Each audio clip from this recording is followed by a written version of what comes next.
লেখা কবিতা ব্যাকুল। অমন করে আছিস কেন মাগো, খোকারে তোর কোলে নেবি না গো। পা ছড়িয়ে ঘরের কোণে কে যে ভাবিস আপন মনে, এখনো তোর হয়নি তো চুল বাঁধা। বৃষ্টিতে যায় মাথা ভিজে, জানলা খুলে দেখিস কি যে কাপড়ে যে লাগবে ধুলো কাদা। ওই তো গেল 4টে বেজে, ছুটি হলো স্কুলে যে দাদা আসবে, মনে নেই গো সেটি।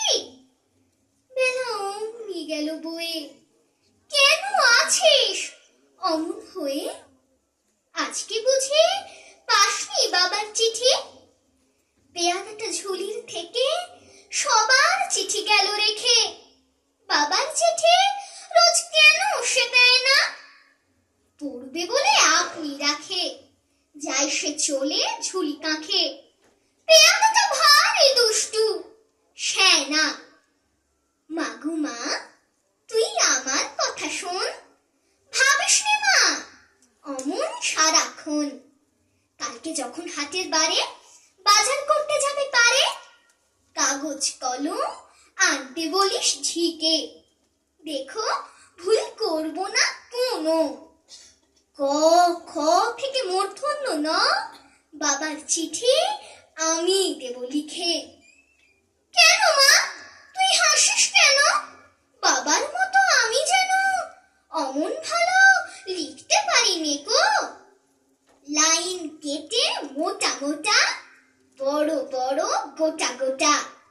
লিখবো যখন তখন তুমি দেখো, চিঠি লেখা হলে পরে বাবার মতো বুদ্ধি করে। ভাবছো দেব ঝুলির মধ্যে ফেলে? কখনো না, আপনি নিয়ে যাব তোমায় পড়িয়ে দিয়ে। ভালো চিঠি দেয় না ওরা পেলে। ধন্যবাদ।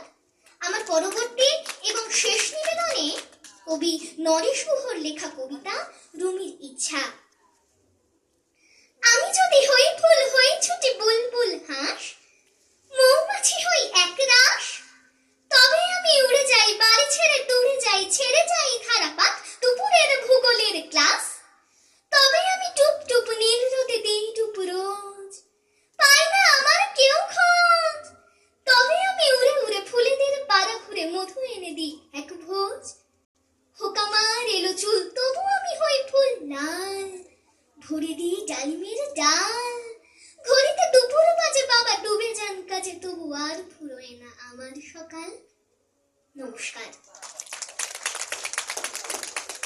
এই হাততালিটা একটু জোরে তার।